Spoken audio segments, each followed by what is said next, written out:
Hola, ¿qué tal? Muy buenas. Hoy tenemos con nosotros a dos de los más importantes economistas, tanto a nivel nacional como a nivel internacional. Los voy a dar paso. Uno es Juan Ramón Rayo, está aquí con nosotros. Otro es Daniel Lacalle.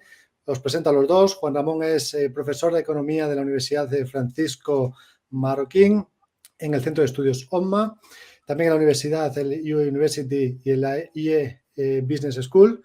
Colabora habitualmente en prensa con El Confidencial y La Razón y ha escrito muchísimos libros, entre los que destacan Una revolución liberal para España, Contra la renta básica, Contra la teoría monetaria moderna, Liberalismo, los 10 principios básicos del orden político y liberal y una crítica a la teoría monetaria de Mises. Además, bueno, pues también está muy activo en su canal de YouTube. Y por otro lado tenemos a Daniel Lacalle. Daniel es doctor en Economía, profesor de Economía Global y Finanzas, además de gestor de fondos de inversión. Es economista jefe en Tresis Sociedades de Valores, cogestor del Fondo Aritza Global, miembro del Consejo Asesor de la Fundación Rafael del Pino, también profesor de Instituto de Empresa, presidente del Instituto Mises Hispanos, profesor en el Instituto de Estudios Bursátiles, en el IEB y en la UNED. Y bueno, pues ha sido durante los años 2016, 2017, 2018, 2019, pues ha estado entre los 8 economistas más influyentes del mundo, no solo de España, sino del mundo. Y además también es vicepresidente del Consejo Asesor de Orfin. Y además de todo esto, pues también es autor de muchos libros, como bueno, Viaje a la libertad financiera, Libertad e igualdad, La madre de todas las batallas, Nosotros los mercados, La gran trampa, Acabemos con el paro y ahora el último que acaba de publicar recientemente, que estoy deseando leerlo, Daniel, es Haz crecer tu dinero, ¿no? Así que bueno, pues pronto, mi idea es leerlo muy, muy pronto. Así que lo primero de todos, daros la bienvenida. Bienvenidos, ¿cómo estáis? Muy buenas Muy tardes. bien. Muchas gracias por la invitación, Aige. La idea es tratar de ver cómo está afectando la guerra a España, pero yo creo que es interesante, ¿no? Antes de entrar en ese tema principal, me gustaría que me pudieras comentar, antes, vamos a ir por partes, si os parece, ¿no? Un poco la visión de España de cómo estaba la economía antes de la pandemia, de dónde veníamos. Luego haremos una segunda parte en la que cómo se ha gestionado la pandemia en España comparativamente con otros países.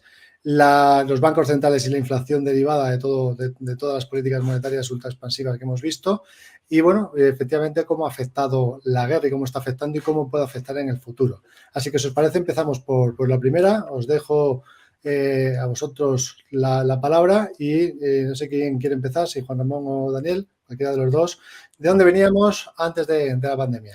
Bueno, yo creo que estaba bastante claro que la economía española, no solo española, la mundial en general, pero también la española, estaban en un proceso de desaceleración, de ralentización. No drástico, no necesario, aunque ahí hay opiniones para todos los gustos, pero aparentemente no drástico, no para entrar en recesión, pero sí de desaceleración. Por tanto, no era un contexto a medio plazo especialmente optimista, especialmente favorable. Lo que sucede es que, bueno, la llegada abrupta de la pandemia, pues de alguna manera interrumpió esa tendencia que ya venía sucediéndose desde hacía varios años, pero que en 2019 es cuando estaba de una manera más acusada. Sí, yo creo que es muy importante recordar que en el cuarto trimestre del año 2019 la economía francesa, la italiana, por ejemplo, estaban en crecimiento cero. La economía española estaba muy por debajo de los niveles de crecimiento que se habían estimado a principios de enero de 2019 y Alemania estaba al borde de la recesión. Entonces, lo primero que tenemos que entender es que antes de la pandemia la situación era de un avance hacia eso que gente como Larry Summers llama el estancamiento secular, particularmente en la eurozona. Estados Unidos iba por su camino, de otra manera completamente diferente, pero sí es verdad que la economía global ya estaba acusando el efecto contractivo que se genera después del efecto placebo de los grandes planes de estímulo. Y con ello llegó la pandemia, ¿verdad? Y la pandemia pues, tuvo un impacto muy importante sobre las economías. Y en el caso de España, la peor caída de todas las economías de nuestro entorno, en la OCDE solamente fue peor uno de los países, y luego adicionalmente el mayor aumento de déficit, que es uno de los factores esenciales para entender por qué esa combinación de una enorme caída y un enorme aumento del consumo de reservas monetarias generó después lo que estamos viviendo ahora mismo, que es la elevada inflación. Sí, no, desde luego la pandemia golpeó con especial dureza la economía española. Eso yo creo que es algo que hemos visto, que hemos vivido todos, en parte por la especialización productiva de España muy sesgada hacia servicios que sufrieron mucho con la pandemia, claramente el turismo, pero también no lo perdamos de vista porque aquí hubo una reacción especialmente tardía en relación con el nivel de gravedad de la pandemia, con el nivel de penetración de la pandemia que tenía, pues ya a finales de febrero y principios de marzo hubo un proceso de negación absoluta de la realidad en la que estábamos, lo cual retrasó la respuesta.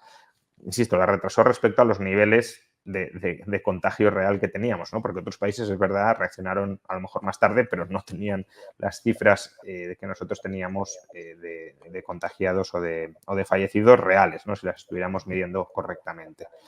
Y efectivamente luego, pues la respuesta que dio ahí no solo España, sino en general todo Occidente, quizá España en el caso de la política fiscal, también por la caída del PIB, de una manera más acusada, pero en general la respuesta que se ha optado por dar frente a la pandemia desde Occidente fue una respuesta que yo creo que vino viciada o muy influida por la falta de inflación durante los años anteriores. Es decir, en la crisis de 2008-2009, que fue una crisis típicamente de demanda derivada de un shock, de un colapso financiero, pero de demanda porque te contrae el gasto en inversión, el gasto en consumo, se aplicaron políticas no tan agresivas como las de la pandemia, pero sí agresivas, y no hubo una inflación muy visible. Y eso ha llevado a que en los últimos años pues algunas escuelas de pensamiento tan heterodoxas como la teoría monetaria moderna, que básicamente decían que podemos crear prácticamente cualquier cantidad de dinero que queramos, que mientras no alcancemos el pleno empleo de los recursos no va a haber inflación, pues esas ideas empezaron a arraigar. Y claro, si en 2008-2009 hubo mucho déficit, hubo mucha expansión monetaria y no hubo inflación, pues entonces se llegó a la conclusión de que en 2020 y en parte en 2021 se podría hacer lo mismo y tampoco habría inflación. Pero claro, hay varias diferencias importantes con respecto a lo que pasó entonces. La primera es que ya ha habido mucha deuda acumulada, entonces añades más deuda sobre unos niveles de deuda que ya eran muy altos. Eso de que no solo hay que considerar la tasa de variación, hay que considerar también el nivel. Si el nivel está muy alto, pues a poco que incrementes a lo mejor ya generas consecuencias. Eso es lo primero. Lo segundo es la naturaleza de la crisis. La crisis de 2008-2009, como he dicho, fue una crisis por contracción del gasto agregado derivado del colapso financiero, del colapso del gasto a crédito, pero colapso del gasto. Entonces, claro, si cae el gasto privado y aumentas el público, pues no se acumularán distorsiones, pero no se tienen por qué manifestar claramente en inflación. Un gasto cae, el otro aumenta, quizá más o menos se mantenga el gasto agregado en el mismo nivel. Aquí no, aquí tuvimos, es verdad, en 2020 una paralización temporal del gasto privado, porque básicamente no se podía salir de las casas, pero no había una voluntad de dejar de gastar, porque era una crisis de oferta. Entonces, si tú dejas de producir por cuestiones de la pandemia y por órdenes gubernamentales, y le añades una cantidad ingente de gasto público y de estímulo monetario, pues cuando reabras, sumarás al gasto privado el gasto público, gasto privado además alimentado por las políticas de estímulo monetarias, y te llevarán a la inflación que estamos experimentando ahora mismo. Es decir, que la inflación actual, y luego podemos hablar un poco más sobre ella porque da para mucho, hunde sus raíces en la respuesta política global que se da a la pandemia. Efectivamente, y yo creo que además, por ahondar en lo que acaba de decir Juan, no podemos olvidar que se introdujo la idea en el pensamiento cercano a los gobiernos que, como lo que había pasado en el año 2008-2009 no había creado una elevada inflación, ojo, Había creado una enorme inflación en activos y había creado una enorme inflación en los bienes y servicios no reemplazables. Pero en cualquier caso, como el IPC no subía como se temía, entonces, ¿qué es lo que ocurre en el año 2020? En el año 2020, el aumento de masa monetaria combinado de Estados Unidos y la eurozona es el mayor de toda su historia. La eurozona aumentó su masa monetaria más de un 20% y el nivel de expansión de gasto, de expansión monetaria va directamente, como bien ha dicho Juan, a gasto público. Es decir, que la traslación de masa monetaria a demanda artificialmente inflada de bienes y servicios es prácticamente 1 a 1. Y en el caso de Estados Unidos también, porque se empezaron a dar cheques financiados con nuevas unidades de reserva monetaria y claro, eso se une después en la reapertura a la demanda normal, ¿no? Y lo que nos encontramos es que el aumento de reservas monetarias creadas por los bancos centrales se va directamente a financiar gasto público corriente y adicionalmente a aumentar una demanda que solamente se había contraído por una decisión sanitaria, que era encerrar a la gente en su casa ante una pandemia. Y lo que ocurre es que el aumento de masa monetaria no solamente no termina cuando vuelve la recuperación o la reapertura de la economía, sino que los organismos internacionales, como el Fondo Monetario Internacional, etcétera, recomiendan continuar con los estímulos. Y los estímulos no solamente continúan, sino que en algunos casos hasta se aumentan, se añaden nuevos, como fue en el caso de Estados Unidos, ya con la economía en reapertura. Y, por supuesto, la inflación empieza a aparecer y aparece de manera abrupta, como siempre, y con decalaje, como siempre. Y esa es la situación en la que estamos en este momento. Es verdad que el perfil de inflación de Estados Unidos y de la eurozona es un poco distinto. Ha habido más recalentamiento fiscal de gasto directo, porque en Europa el déficit estuvo muy vinculado con políticas de mantenimiento de rentas, Sí. especialmente de personas desempleadas o con empleo suspendido. Por ejemplo, en España el esquema de los ERTE. En Estados Unidos el programa fiscal fue mucho más orientado a suplementar la renta de todos los ciudadanos para que gastaran, los famosos cheques de los que hablaba Daniel, y eso pues ha contribuido a recalentar más la economía y por tanto es cierto que en Europa la inflación tiene un origen, perdón, en Estados Unidos tiene un origen de mayor recalentamiento de lo que lo tiene en Europa. La economía europea, claro, decir que la economía española está recalentada, pues hombre, aún no hemos recuperado ni siquiera el nivel de PIB prepandemia. Por tanto, un recalentamiento en ese sentido de la economía funcionando a todo su potencial no hay.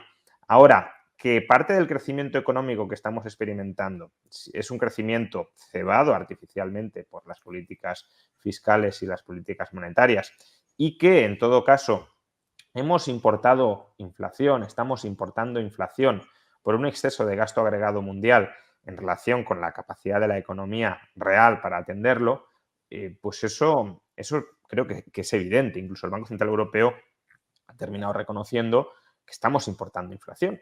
Y ahí el riesgo de que estemos importando inflación, al margen de que la inflación ya de por sí genera un empobrecimiento de la población, pero ahí el riesgo es que entremos en una espiral inflacionista aún sin recalentamiento de la economía. No olvidemos que bueno, pues una de las etiquetas que está regresando estos días, y no por casualidad, es la de la estanflación de los 70. Y la estanflación significa que tienes la economía estancada y hay inflación. Por tanto, hay inflación que va asociada a recalentamiento, y esto es muy claro hoy en día en Estados Unidos, pero puede haber inflación aún sin recalentamiento. Y ese Claro. es el riesgo en el que puede incurrir Europa si se duermen en los laureles a la hora de reaccionar a esta inflación históricamente alta que estamos experimentando a ambos lados del Atlántico. No es un tema ni mucho menos para tomarse a broma, y los bancos centrales durante demasiados meses han estado, no sé si mareando la perdiz entre los mercados o han estado poniéndose una venda en los ojos para no querer ver la realidad, pero lo cierto es que la inflación venía aumentando de manera muy agresiva desde antes de la guerra. Lo cierto es que se tendría que haber reaccionado bastante antes a la inflación. Algunos economistas, incluso yo mismo también, empezamos a hablar del problema de la inflación en marzo del año pasado, es decir, hace más de un año, y las autoridades monetarias han estado ausentes. El Banco Central Europeo sigue ausente a día de hoy. La Reserva Federal parece que se está empezando a poner un poquito las pilas en los últimos 2 meses, pero aún así, claro, una inflación de casi el 10% con los tipos nominales casi al 0% es una barbaridad económica de proporciones históricas. Y además es una barbaridad económica porque lo primero que nos encontramos es un problema de diagnóstico, ¿no? Se toman unas agresivísimas políticas de demanda ante un cierre forzoso. Esas políticas de demanda generan, es verdad que no hay un recalentamiento a nivel agregado de la actividad dentro de la eurozona, pero sí tenemos niveles de gasto público que se han disparado a niveles récord, ¿no? Y además justificados precisamente retroalimentados con la idea de que como la economía todavía no ha vuelto a su pleno potencial, pues los esquemas de empleo subvencionado, ¿no? Lo que aquí llamamos ERTE, los programas de cheques financiados con nueva emisión monetaria, etcétera, continúan. Y claro, en el Banco Central Europeo, pues Christine Lagarde dice, no, es que la inflación en Europa no tiene nada que ver con la de Estados Unidos. Y como dice Juan, pues efectivamente no son los mismos factores. Pero es que el principal, que es el que ella niega, es que en Estados Unidos se puede recalentar la economía y la inflación está a niveles relativamente más aceptables por la población. ¿Por qué? Porque los salarios nominales suben un 4%, la inflación es del 7%, la pérdida de poder adquisitivo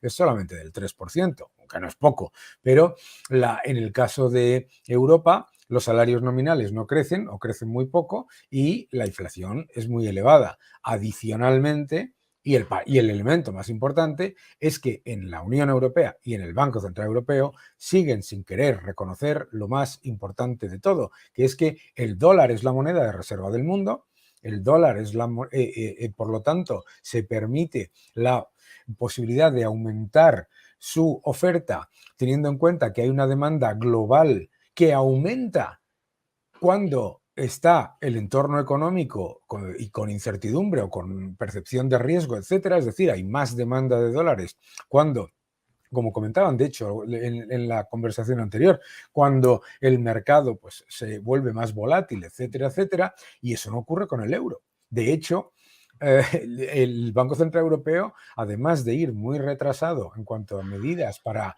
combatir la inflación, está ignorando uno de los problemas más grandes, que es que el euro está a mínimos de 7 años, si no me equivoco, y además que lo que sostenía al euro como moneda de reserva del mundo, como moneda adicional de reserva del mundo, aparte del dólar, que era el enorme superávit comercial que tiene la eurozona, ahora se ha convertido en déficit comercial. Es decir, la demanda de euros está bajando mientras la oferta de euros no se está reduciendo. Y eso es un gran peligro ante una respuesta equivocada y sobre todo que ignora la posición monetaria del Banco Central Europeo relativa a la Reserva Federal.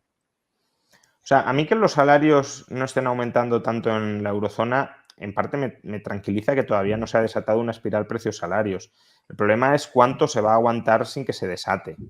Estamos escuchando hablar de pacto de rentas, que pacto de rentas básicamente es que los trabajadores y los empresarios acepten empobrecerse por la alta inflación que están provocando los gobiernos y a la que no le quieren poner freno. No olvidemos que la inflación, como decía Friedman, es un impuesto sin legislación, por tanto nos están cobrando a todos un impuesto extraordinario y lo que nos piden es que lo paguemos, ¿no? Que no intentemos repercutírselo a otros.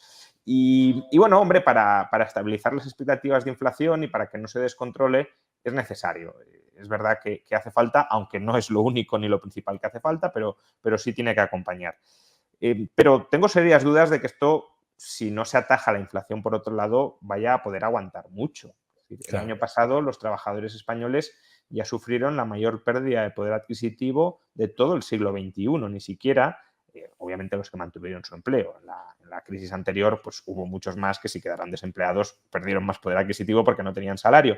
Pero los que mantuvieron su empleo perdieron más poder adquisitivo incluso que en el año 2012, en términos promedio. Y 2022 será peor. Entonces, en algún momento los trabajadores, y me parece humanamente comprensible, otra cosa es que a lo mejor genera más daño que beneficio a medio plazo, pero los trabajadores empezarán a pedir aumentos salariales que les compensen la inflación. De la misma manera, claro, a un empresario, si se le están encareciendo todos los costes, decirle no, pero no, pacto de rentas, no subas tanto tus precios. Hombre, ya, pero es que si me han subido los costes y tengo que congelar los precios, pues cierro o dejo de producir tanto porque mis márgenes se están reduciendo o incluso se han vuelto negativos y si no repercuto mis mayores costes en mayores precios, pues no me sale rentable producir. Y eso también genera inflación porque si dejo de producir hay más escasez y si no retiro capacidad adquisitiva desde el lado de la política fiscal o la política monetaria, más escasez de oferta, mismo gasto, pues más inflación. Entonces, yo creo que ahí hay una bomba de relojería que puede estallar si no se desactiva con políticas monetarias y fiscales decididas. De hecho, las expectativas de inflación ya están empezando a aumentar en la eurozona. Y están empezando a aumentar no para este año o el año que viene, que hasta cierto punto, pues bueno, es comprensible que si la narrativa oficial de que todo esto es por la guerra y demás fuera cierta, pues sería comprensible que aumentara también la inflación este año o el año que viene. No, están aumentando las expectativas de inflación para los próximos 10 años. No es que las expectativas de inflación a 10 años estén en los niveles actuales, ni mucho menos. A 5 años vista, la inflación promedio es del 3,5, que casi duplica el objetivo oficial. A 10 años vista es del 2,5, bastante más baja que ahora, pero un 25% más alto estructuralmente que el objetivo del Banco Central Europeo y subiendo. Entonces, claro, si la causa es solamente la guerra o si la causa son los cuellos de botella de la COVID, ¿cómo es posible que la inflación siga dando coletazos 10 años después? Pues o porque las causas no son solo esas o porque aun cuando fueran solo esas, han terminado penetrando y afectando a las expectativas y, por tanto, independizándose de sus causas originales. Y eso el Banco Central Europeo lo tiene que atajar. Y cuanto más tarde en atajarlo, más costoso, más doloroso va a ser atajarlo en el futuro. Además, es que la idea esta de las excusas sobre la inflación, ¿no? A ver, en una guerra, el precio del petróleo puede subir, pero ante la misma cantidad de dinero, el resto de precios no suben a la vez. Es imposible, ¿de acuerdo? Si hay un problema de cuello de botella, se puede disparar el precio de los fletes de Singapur, pero no se dispara el precio del tomate de Almería, ¿de acuerdo? ¿Cuál es el problema fundamental? El problema fundamental es que, como siempre ocurre en los procesos inflacionarios, los defensores del inflacionismo nos quieren llevar a pensar en consecuencias como causas. Y las consecuencias son, efectivamente, claro, ante una guerra en la que se percibe que hay mayor escasez de un bien ya relativamente escaso, hay más cantidad de dinero yendo a un bien relativamente escaso, desde el libro, ¿no? ¿Cuál es el problema adicional con el que nos encontramos en eso que tú acabas de comentar? El que acabas de comentar, Juan.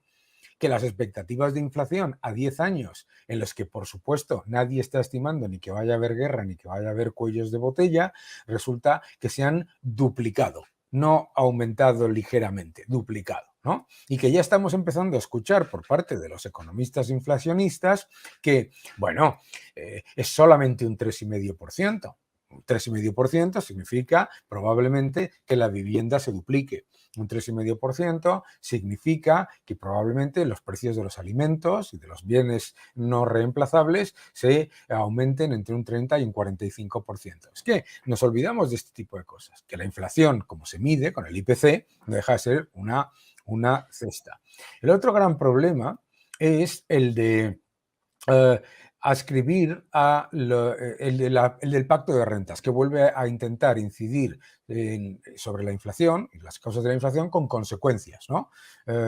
Y la idea de que tú puedes decidir en una frontera ridícula, que es la de España, reducir la inflación poniendo de acuerdo a los asalariados y a los empresarios. El pacto de rentas es una sandez por una sencilla razón. No puedes poner de acuerdo a millones de agentes económicos, sobre todo millones de agentes económicos en el extranjero, para controlar la subida de precios causada por el aumento de gasto público monetizado, sobre todo cuando ese pacto de rentas, y me parece que había sido Juan que puso un tuit en esta mañana o algo que fuera, que decía: ¿cómo puede ser esto de pacto de rentas si la idea es seguir pagando pensiones aumentadas con el IPC y financiadas con nueva emisión monetaria, ¿no?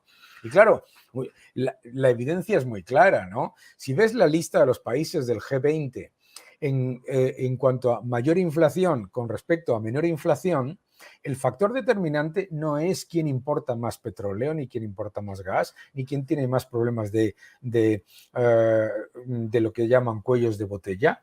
La inflación en Suiza es menos de un tercio de la inflación en el resto en los países de la eurozona. ¿Qué cambia entre la eurozona y Suiza con respecto a eso? La moneda. Entonces, lo que tenemos que tener, y por qué Japón tiene muchísima menos inflación que países que son mucho menos importadores. ¿Por qué España tiene más inflación que Alemania, siendo Alemania mucho más dependiente del gas ruso? Porque España, con ese enorme déficit que comentábamos antes, no solamente fiscal, sino un enorme déficit comercial, masivamente aumentó el consumo de reservas monetarias con respecto al resto de países que aportan más reservas monetarias de las que consumen. El pacto de rentas tiene varios problemas, ¿no? Uno es el que comentaba Daniel, que, bueno, cómo consigues coordinar a millones de personas para que todos eviten subir tanto los precios y los salarios como tú no querrías que subieran. Yo sigo pensando que no está mal que haya un pacto de rentas en la medida en que se pueda, pero que no sirve de nada si no se corta de raíz el problema, ¿no? Si se cortara de raíz el problema, pues puede servir para que no se te desate la inflación, las expectativas, ¿no? Pero si sigues teniendo el exceso de gasto monetizado, el exceso de política fiscal y monetaria, pues al final termina estallando, ¿no? Pero es que además el pacto de rentas tiene otro problema y es ¿hasta cuándo? ¿Pacto de rentas hasta qué momento? Vale, este año hacemos pacto de rentas, muy bien. ¿Y el año que viene? Claro. ¿Y en 2024? ¿Y qué pasa si hemos estado 3 años de pacto de rentas? En 2025 o 2026 los agentes se sueltan el cinturón y dicen, bueno, yo he estado reprimiendo mi aumento de salarios durante 3 años, ahora quiero un aumento salarial del 15%. Y los empresarios, yo he tenido mi margen contraído durante 3 años y ahora lo voy a aumentar un 20, un 25 para compensar los años anteriores. Entonces, ahí se te puede desatar. Claro, si tú has cortado la causa original, que es el exceso de gasto agregado, la política monetaria y fiscal expansiva, pues claro, si un empresario intenta subir precios un 20 y no hay gasto suficiente, pues no podrá subirlos. Claro. Pero si sigue habiendo ese gasto embalsamado, si tú lo sigues cebando, pues se subirán. Y se subirán quizá no este año, pero sí dentro de un año, o de 2 o de 3. Entonces, que es nuestra experiencia, por otro lado. Esa es la experiencia. Esa es la historia de España. O sea, la estanflación de los años 70 es exactamente eso. Y entonces se llegaban a acuerdos entre sindicatos y empresarios para moderar, ¿no? Y los ministros lo anunciaban en la portada del País y tal y cual, para moderar el aumento de los precios y de los salarios, y 3 años después se te disparaban, porque claro, 3 años después, pues decían, oye, que han subido los precios. Claro, ahora estamos hablando de niveles de inflación que los que nos estáis viendo, que probablemente seáis muy jóvenes, no recordáis, pero estamos hablando de épocas en las que le decían, oiga, que nos tienen que subir los salarios un 20%. Sí, no, es que al final la causa es la que es, y la causa es el exceso de gasto agregado Es verdad que la guerra y la pandemia pues lo han agravado, obviamente. Claro. Si tú tienes un exceso de gasto agregado y una restricción en el lado de la oferta, pues te subirán más los precios que si hubiese mayor elasticidad desde el lado de la oferta. Es decir, Claro. que incluso imaginemos una economía con una oferta totalmente elástica. Pues si tú aplicaras una política de estímulo muy agresiva, pues incluso a lo mejor no habría inflación porque movilizaría recursos ociosos y eso llevaría a incremento de la producción, que esa es la visión puramente keynesiana en su versión más ingenua. Pero incluso Keynes era consciente de que, claro, conforme las economías y algunos tramos, algunas partes de la economía se acercan al pleno empleo, su oferta no es tan elástica, si tú sigues cebando el gasto agregado, te empezarán a subir por esos lados los precios, pero no porque la causa original sea la restricción de la oferta, sino porque una oferta restringida la empujas desde el lado del gasto. Claro. Lo que nos tenemos que plantear, y eso lo apuntaba antes Daniel, es, vale, es posible que haya un cuello de botella aquí, allí o más allá, pero ¿cómo es que de repente han aparecido cuellos de botella en todas partes? Pues porque hay un problema de gasto agregado, de exceso de gasto detrás. Y no olvidemos, ojo, y no olvidemos que en el 90% de esas cosas que los que nos estáis viendo habéis escuchado, que hay enormes cuellos de botella y grandes problemas, había sobrecapacidad en el año 2019, exceso de capacidad en cobre. Y hoy estamos en la mayoría de todo eso en unos niveles de producción superiores a los del año 2019. Exacto, exacto. Bueno, eso de decir, no, es que se produce demasiado poco y suben los precios. No, se produce mucho, pero como la demanda ha aumentado todavía más que la oferta, pues suben los precios. Pero claro.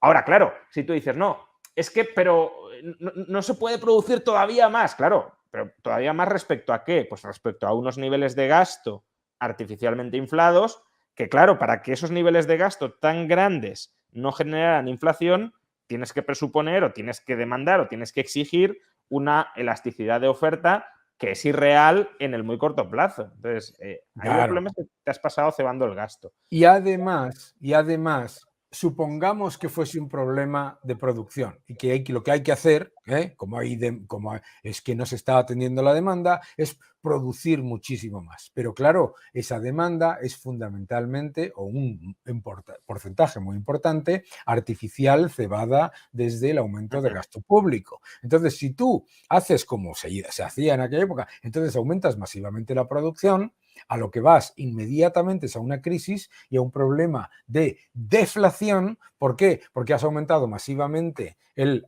capital circulante de la economía productiva, has aumentado masivamente la capacidad de producción de una economía basada en una señal de demanda que era artificial.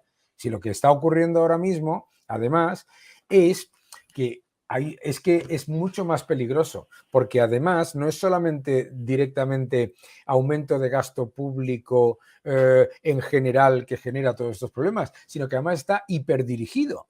Es decir, está hiperdirigido a actividades muy intensivas en utilización de energía y en utilización de materiales, planes de infraestructura. Ahora viene China y dice, necesitamos un plan de infraestructura, pues añade otro. El 40% de la economía mundial en planes de infraestructura, que significa mucho más cemento, mucho más energía, mucho más aluminio, mucho más acero, mucho más cobre, ¿no?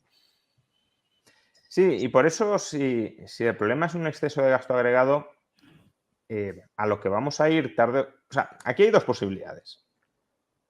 O el sector público restringe su gasto o lo restringe el sector privado. Claro.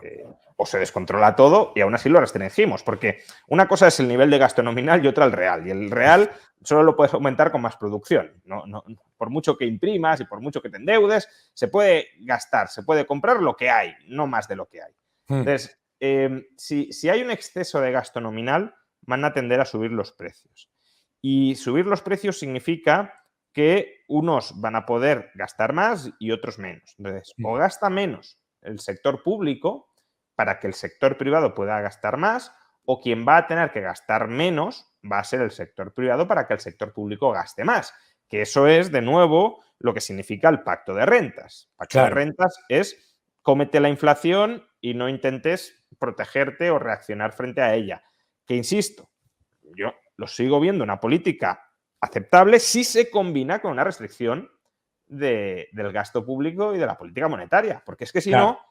no, lo que tenemos es unos ciudadanos que dicen, vale, yo me sacrifico y no pido un aumento salarial y por tanto acepto una rebaja de los salarios reales, porque la inflación sube más que mi salario, ¿para qué? Para darle espacio de gasto al sector público, para que el sector público no necesite restringir su gasto y pueda seguir comprando lo que ese pobre señor, porque se ha sacrificado con subidas salariales muy por debajo de la inflación, ya no va a poder comprar. Entonces, en algún momento vamos a tener que ir a restricciones del gasto público o del gasto privado, más explícitas que las que tenemos hoy. Y eso me lleva a la idea de que, a pesar de que los tipos de interés han estado muy bajos durante mucho tiempo, ya en las últimas semanas ya no tanto, pero bueno, aún en términos históricos siguen muy bajos, ¿no? Ojalá cualquier gobierno firmaría con tener los tipos de interés actuales durante los próximos 20 o 30 años. Claro. Pero creo que por mucho que los tipos de interés hayan estado muy bajos durante los últimos años, vamos a volver a presenciar la necesidad de la tan odiada, tan vilipendiada austeridad durante tanto tiempo. Austeridad ya sea en forma de recortes de gasto público, que sería desde mi punto de vista lo ideal, aunque no parece que muchos gobiernos europeos, tampoco el español, estén por la labor, o austeridad, aunque sea por el lado de las subidas de impuestos para equilibrar el déficit y reducir el endeudamiento público.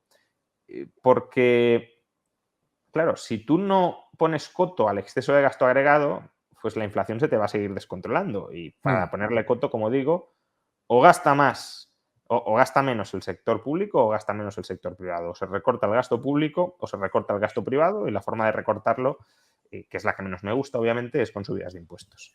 Hay un escenario también más peligroso, que es en el que no ocurre ninguna de esas dos cosas y lo único que hace, que es básicamente lo que están intentando todas las instituciones estadísticas cercanas a los gobiernos y los gobiernos en sí mismos, que es disfrazar la inflación, ¿no? Es decir, que baja la inflación cuando no te está bajando la inflación. Y el empobrecimiento, y entonces el escenario final es más peligroso. ¿Por qué? Porque es el de estancamiento, con un nivel de inflación que a nivel subyacente y a nivel titular, a nivel nominal, se mantiene muy elevado para la capacidad de la productividad y de la productividad de la economía de generar superiores salarios reales. Entonces eso sí te lleva a un problema mucho más complicado. Y vuelvo al tema. El modelo argentino, ¿no? El modelo argentino. De los Kirchner básicamente fue eso. Claro, el modelo argentino de lo que llamaban política monetaria inclusiva, que es básicamente que lo que termina ocurriendo es simplemente que hay un desplome de lo que es la demanda neta de la moneda. Se aumenta masivamente la cantidad de emisión de la moneda y a la vez la demanda de la misma va cayendo o es muy inferior al aumento de emisión monetaria. El gran problema después es que el gran problema con el que se encuentra el Banco Central Europeo es el siguiente. La Reserva Federal es el único banco central del mundo que mira a la demanda real de dólares. Es el único. Cuando la Reserva Federal lanza un programa de estímulos, está pensando en la demanda mundial de dólares. Se puede equivocar, pero están pensando en la demanda mundial de dólares. Cuando piensa en la demanda mundial de dólares, está pensando, además, que cuando empieza a subir la rentabilidad exigida del bono a 10 años de Estados Unidos, los treasuries, la demanda mundial de dólares aumenta porque más gente quiere ese bono antes que bonos de países emergentes, europeos o lo que sea como el activo más seguro. Nada de eso le pasa al Banco Central Europeo. Nada de eso le pasa al Banco Central Europeo. Y el Banco Central Europeo tiene un gran problema, que es que la diferencia entre la rentabilidad exigida publicada de los bonos europeos comparada con lo que sería la rentabilidad exigida de esos mismos bonos con la solvencia y la liquidez que tienen los países, pues está tan alejada que es imposible normalizar, como tú bien dices, y que además no cuenta con ese aumento de demanda. Es decir, el bono a 10 años de España ha pasado del 0,3% al 1 y pico por ciento de rentabilidad exigida y la demanda mundial de bonos de España no aumenta, por supuesto, como lo entendemos cualquiera. Entonces, el gran problema del Banco Central Europeo es jugar a ser el primo de Zumosol sin ser el primo de Zumosol. Sí, pero yo creo que aquí el Banco Central Europeo, y tanto más cuanto más tiempo pase, se la está jugando. Está Claro. jugando su credibilidad. Es verdad que el euro no es una moneda de reserva como el dólar, pero bueno, sí es una moneda de segunda reserva, ¿no? Sí. No es verdad que cuando hay una crisis no aumenta la demanda de dólares, como puede aumentar la de euros, perdón, como puede aumentar la de dólares, pero bueno, sí aparece dentro de la cartera de los bancos centrales extranjeros, sobre todo por el prestigio que tenía el marco y que en cierto modo hereda el euro. Pero claro, esa moneda de reserva, de segunda reserva global, depende de que el emisor de esa moneda sea capaz de señalizar hacia sus tenedores que se preocupa por el valor de esa moneda. Claro. En el caso del Banco Central Europeo lo tiene bastante fácil para demostrar que eso es así. ¿Por qué? Porque en sus estatutos su única obligación es controlar los precios.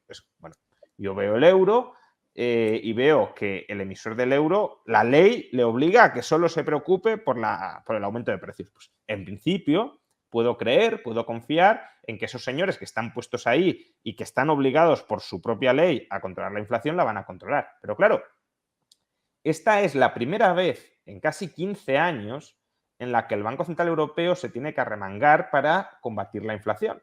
Claro. Y si en este contexto, pues hasta ahora prácticamente ponías ahí un piloto automático, un pingüino, ponías cualquier cosa e iba solo, no se descontrolaba la inflación. Pero si en este momento, que es cuando el banquero central realmente tiene que demostrar cuáles son sus prioridades, las prioridades son mirar para otro lado y decir, bueno, una inflación de casi el 10%, pues no tenemos nada que hacer, no tenemos nada que ver con eso, vamos a aguantar, vamos a seguir manteniendo tipos de interés al 0%, pues entonces yo creo que el mercado en algún momento se empezará a preguntar. Una cosa es lo que pone en sus estatutos y otra, cuál es la práctica real de esta gente. Esta gente, la prioridad que tiene es proteger el valor del euro, es proteger al tenedor de la moneda frente a la inflación, o está pensando en que como la deuda pública de España está en el 120%, como la de Italia está en el 140%, como la de Grecia está en el 200%, como la de Francia está también cerca del 120%, no puede subir tipos de interés porque eso puede generar un problema de deuda dentro de la eurozona y por tanto el proyecto de moneda única se puede poner en cuestión. ¿O está pensando esta gente en que si sube tipos de interés a lo mejor aumenta el paro y eso no es conveniente? ¿O está pensando en que si sube tipos de interés pincharán las bolsas europeas y eso tampoco les interesa? Es decir, está pensando o puede estar pensando en todo menos en aquello en lo que tendría que estar pensando. Y si eso es así, la demanda de euros se puede reducir. Y si ya tenemos un problema de exceso de oferta, si encima te cae la demanda, pues la inflación se puede alimentar todavía más. Por eso digo que se la está jugando y no debería jugar tanto con fuego. Se le está jugando además porque, claro, el proyecto del euro, es que tú lo has dicho, nunca ha tenido que enfrentarse a esta situación. Draghi dijo, haremos todo lo que haga falta y será suficiente y no se preocupen. E introdujo la idea en la mente de tantos y tantos personajes con los que tú y yo nos tenemos que lidiar cada día de que no pasa absolutamente nada y que tú puedes, pues prácticamente lo que decías antes, la teoría moderna monetaria imbuida en la idea de que jamás vas a crear inflación. Pero claro, había un factor ahí que jugaba muy a nuestro favor, que era una economía mundial que crecía muy por encima de la Unión Europea y una posición exportadora de la eurozona absolutamente espectacular que generaba una entrada de reservas constante, brutal, por el superávit comercial de la eurozona. Eso ha mantenido al euro como una moneda de segunda reserva sin problema. ¿Qué es lo que pasa ahora? Que no tienes ese colchón. Y encima te encuentras con que, claro, te dicen los rusos que tienes que pagar el gas en rublos y resulta que ya hay 10 países que empiezan a pagar el gas en rublos, que significa vender euros para comprar rublos. No es una buena idea para ni la inflación ni para la credibilidad del euro. Segundo, que no tienes el superávit comercial. Y tercero, que la Unión Europea, la eurozona, jamás ha conseguido fortalecer la balanza financiera, que es también la otra parte que mantiene al dólar como la moneda de reserva del mundo. Por lo tanto, efectivamente se está jugando la credibilidad y no ayuda tener a una persona que habla más sobre cambio climático que sobre inflación cuando hace anuncios de política monetaria. Bueno, y eso además también me lleva a otra reflexión, ya no tanto vinculada con la política monetaria, aunque también, ¿no? Es decir, la creciente politización del Banco Central, tanto el primer espada como el segundo espada del Banco Central Europeo son expolíticos y porque no proceden de las estructuras de la banca central de las distintas naciones de la eurozona, sino que vienen de gobiernos nacionales que incluso pueden tener aspiraciones políticas, como las tenía Draghi, claramente, cuando termine su mandato y que, por tanto, están pasteleando y politiqueando desde sus cargos, gestionando la moneda sin gestionarla bien, ¿no? Pero al margen de esto, que también es para motivo de reflexión, si fuera cierto, ¿no?, que este tema también es importante y no lo hemos tocado, si fuera cierto que la inflación solo viene desde el lado de la oferta, bueno, pues habría que tomar medidas para flexibilizar esa oferta, para facilitar que la oferta aumente. Pero nos están diciendo no, y de esto tú, Dani, puedes hablar muchísimo más que yo y con más criterio, claro, pero se nos está diciendo no, es que es un problema de que el precio del gas está aumentando. Vale, ¿y Europa qué está haciendo para incrementar la producción, ya no externa, sino interna de gas? Claro. No, aquí es que no lo permitimos, aquí lo prohibimos todo, ¿vale? Entonces, ese cuello de botella es un cuello de botella natural, económico o político y regulatorio. Y aunque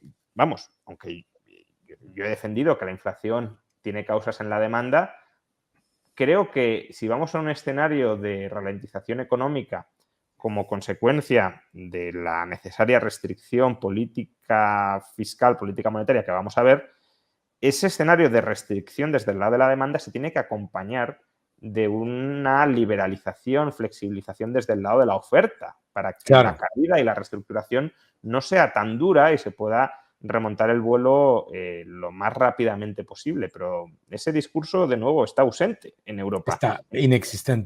Está inexistente y además está inexistente. Claro, pensadlo por un momento, estamos hablando de pacto de rentas, pero dependemos del aluminio, del trigo, de la cebada, del cobre, del níquel, del polisilicio, del petróleo, del gas, del carbón, de todo dependemos de otros, porque nosotros hemos negado la decisión de poder producir algo. Entonces, incluso las personas que desde la falacia keynesiana intentan decirnos que es un problema de producción, jamás podrían solventar ese problema de producción.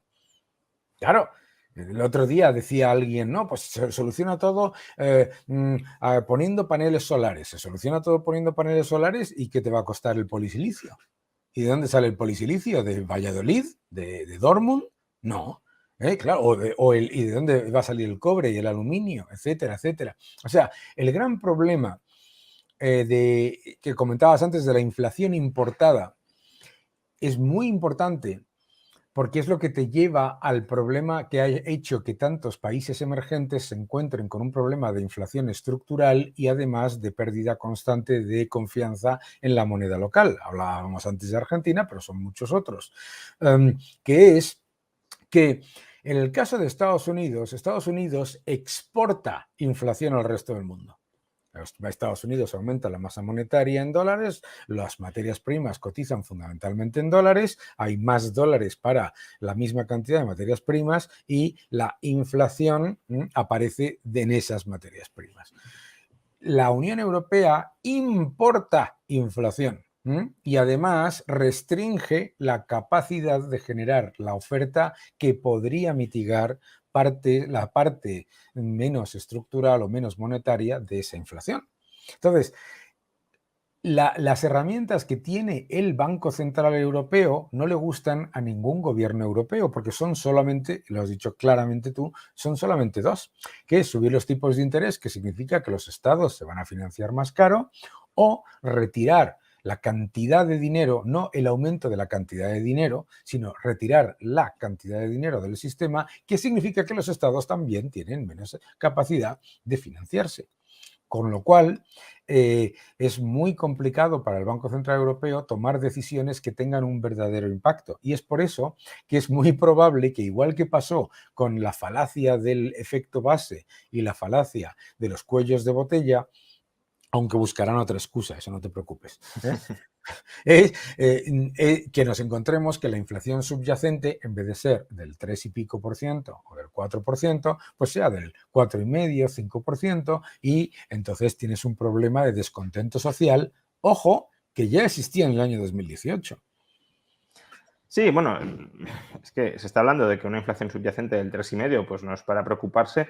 Yo creo que estamos perdiendo un poco, de hecho, la perspectiva del debate. Es decir, o sea, no digo aquí, digo en la esfera pública. Y la estamos perdiendo porque también se nos están desanclando a nosotros mismos las expectativas de inflación. Es decir, Claro. una inflación subyacente del 3,5 ya es una barbaridad para que el Banco Central Europeo reaccione. Claro, como en Estados Unidos está en el 7 y como la general está en el 10, pues decimos, bueno, pues tampoco es tanto. No, es que la perspectiva, el punto de referencia que hemos de tomar no es el 10 o es el 7, es el 2, que es el objetivo a medio plazo del Banco Central Europeo. Y si la subyacente supera ampliamente el 3 y además no muestra signos de moderación, pues ahí tienes una luz roja muy evidente, muy clara, y que no se esté reaccionando ante la misma, que, bueno, pues están subiendo todas las inflaciones subyacentes y nada, decimos que Estados Unidos está peor y que la general está peor y, bueno, ya, pero es que tu misión, tu único cometido, para lo que existes, para lo que se te ha creado, porque si no directamente le daríamos la imprenta al gobierno, es para que controles la inflación. Y si se te está descontrolando y no lo estás haciendo, pues incurres en un problema de falta de credibilidad. Y no nos olvidemos lo que comentaba Alan Greenspan en su época, ¿no? Que es el dólar invita a todo el mundo a beber, pero el que paga es el último, ¿sabes? Y que nos vamos a encontrar con un problema de credibilidad muy importante, porque claro, piensa que la credibilidad del euro está predicada en la idea de que, entre comillas, que esto lo llevamos oyendo ya, yo no sé ni cuánto tiempo, porque si lo repiten otra vez va a parecer una canción de status quo, que Alemania no lo va a permitir, pero Alemania lo permite todo. ¿Vale? Entonces, el gran problema al que se enfrenta Europa y además es que la urgencia para tomar medidas a nivel europeo pues es muy diferente. Es decir, la inflación en España es del 9,8%, en Francia es del 4,5%. En Francia no existe el debate de pactos de rentas y de todo esto, aunque la inflación sigue siendo un problema y la principal causa de debate entre Macron y Le Pen. Pero claro, es la mitad que en España. Claro. Y esto nos vuelve a hablar del problema de la Unión Europea y de la eurozona en sí mismo, que es que mientras en Estados Unidos el diferencial entre inflación entre Alabama y California pues es un punto y cuarto, en el caso de Europa estás hablando del doble en algunos casos, y en el caso de las antiguas repúblicas de todos los países bálticos, etcétera, te estás encontrando pues que el diferencial puede ser de hasta 3 veces, ¿no? En resumen, yo creo que lo que podemos decir es vamos hacia una política fiscal probablemente más restrictiva como única vía para controlar la inflación, y cuanto más tarde el Banco Central Europeo en reconocerlo, más va a costar, más vamos a sufrir. Pero no hay muchos más caminos. Quiero decir, el único camino, la única vela en la que pueden poner y se pueden encomendar es que la inflación se solucione sola a lo largo de este año. Claro. Pero es que incluso eso tienes el peligro de que te estallen en expectativas de inflación, como ya está sucediendo, y por tanto ni siquiera eso te valdría. De modo que o subes tipos de interés Y no digamos ya si lo sube Estados Unidos, si no lo subes tú, con lo cual importas todavía más inflación porque se te deprecia el euro, como antes decías que venía sucediendo, y por tanto importas más inflación, salvo que cierres el grifo, y si cierras el grifo y se te encarece todo dentro y fuera, pues es más pobreza, que es a corto plazo el camino que hay que pasar para combatir la inflación. Pero como eso no se quiere asumir, pues no se cierra el grifo y se sigue cebando el gasto a un nivel nominal más elevado respecto al encarecimiento de los precios, ¿no? Es que además yo me temo que puede haber una señal falsa, ¿no? Que es, por ejemplo, pues el petróleo subió a $120 el barril, ha bajado a 100 más o menos, y entonces, ¿qué tienes? Ya tienes a una enorme cantidad de economistas del Banco Central Europeo diciendo, hombre, pues mira, ya está, ya la inflación ha tocado el máximo y por lo tanto no hay que hacer nada, ¿no?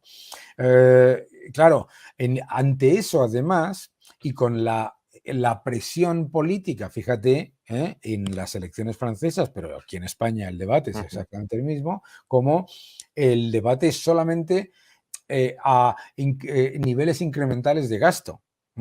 Nadie está hablando de reducir el gasto, está hablando de reducir el déficit vía ingresos, como decías tú, subiendo impuestos, o en el caso de Francia, reducir el déficit vía magia, porque Macron dice que lo va a reducir al 3%, subiendo masivamente los gastos y bajando los impuestos, pero va a ser un crack, ¿no?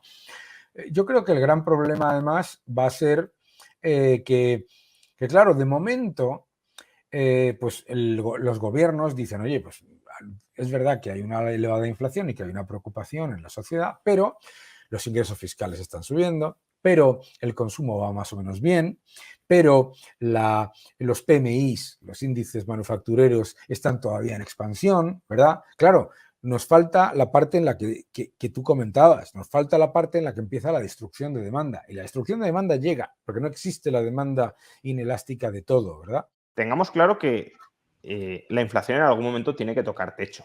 Hombre, claro. No va a seguir subiendo continuamente. Y, hombre, que nos quedáramos o que siguiera subiendo con respecto a los niveles actuales, que no es descartable durante algunos meses más, pero ya es algo exagerado. A mí, que se vaya a consolidar la inflación en niveles del 10, del 11, pues no es algo que me preocupe especialmente porque creo que no es el escenario, al menos de momento.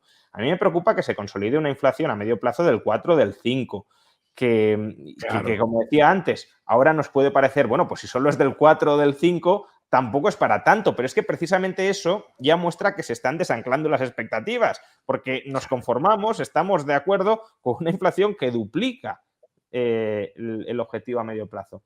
Y que la inmensa mayoría de los ciudadanos, me ha pasado esta mañana, la inmensa mayoría de los ciudadanos se creen que una reducción en la inflación es que bajan los precios. No, es que baja el ritmo de aumento de los precios. Que suben menos rápido, pero claro, creo que muchos pueden aprovechar los próximos meses, sobre todo no digamos ya si la guerra terminara y demás, para cantar victoria diciendo, bueno, pues ya hemos llegado al 10 y nos hemos quedado en el 6 o en el 5, esto ya se ha terminado. No.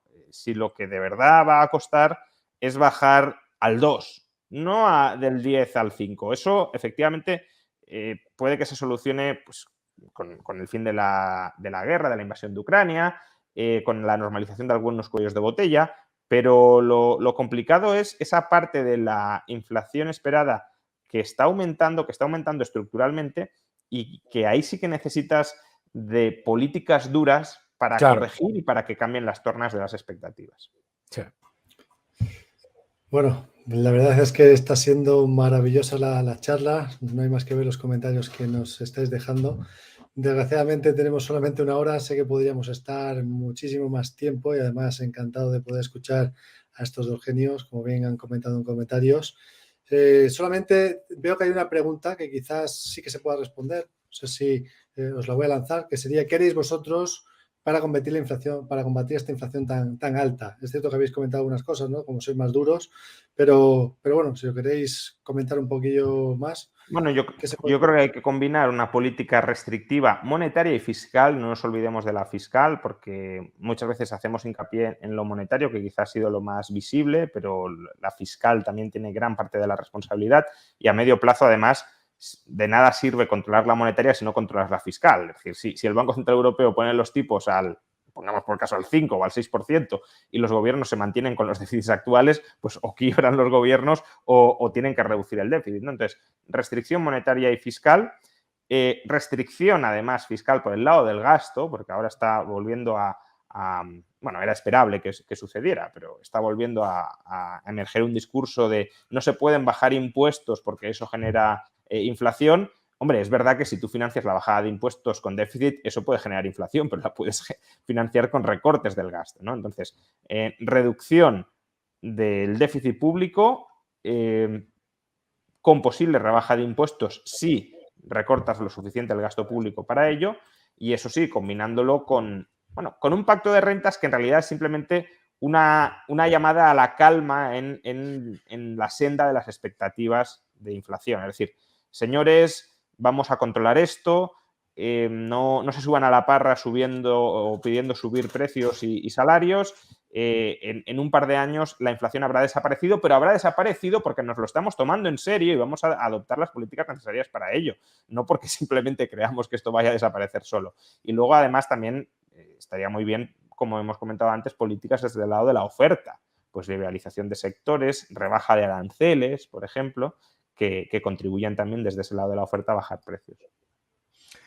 Yo, por añadir, porque estoy totalmente de acuerdo, primero, yo creo que un pacto de rentas sería completa y absolutamente ineficaz y además generaría mayores problemas a medio plazo por una sencilla razón. España es un país fundamentalmente importador y lo único que ibas a hacer va a ser destruir los márgenes de las pymes y destruir los salarios reales de los ciudadanos. Y además, sobre todo, un pacto de rentas en el que el gobierno gasta más y nosotros ganamos menos, pues no es un pacto de rentas, es un pacto de extracción de rentas.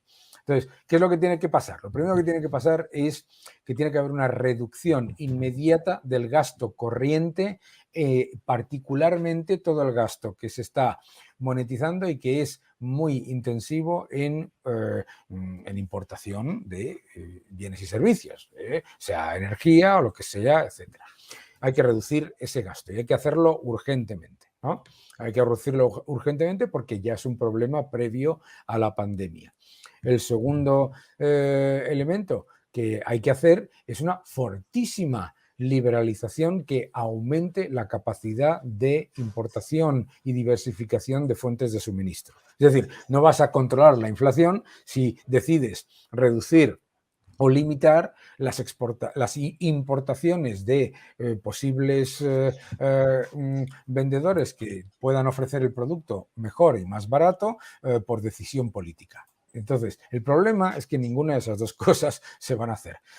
Y el tercer elemento, que yo creo que es muy importante también, es uno de los problemas por los que España tiene una inflación más alta que el resto de los países de nuestro entorno, es que tiene una enorme cantidad de impuestos encadenados en unas cadenas de suministro que están muy desagregadas y que son empresas muy pequeñas, en el transporte, la distribución y la comercialización agrícola, etcétera, etcétera, etcétera. Entonces, lo que hace falta es reducir la carga regulatoria y burocrática que permitiría agregar y fortalecer esa parte. Es decir, si tú tienes un fuerte componente de grandes empresas en comercialización, distribución y suministro de productos agrícolas, como ocurre en Holanda, pues esas empresas a lo mejor pueden absorber parte de la subida de costes y no trasladarla a los consumidores. Pero desde luego no lo puedes hacer cuando tienes un ecosistema de centenares de miles de microempresas que si les sube la gasolina un 50%, tienen que subir el coste un 50%. Pues ya tenemos perfectamente respondida la pregunta. Sé que, al igual que todos vosotros, yo también me quedaría encantado de poder seguir escuchando a Daniel y a Juan Ramón. pero tenemos que seguir adelante con el evento. Tenemos el siguiente invitado con nosotros, que es David Ferranzábal. Así que antes de nada, me despido de vosotros, Daniel. Muchísimas gracias, Juan Ramón. Ha sido un lujo y un placer. Muchas gracias a vosotros. Muchísimas gracias. Hasta otra. Muchas gracias. Fuerte abrazo.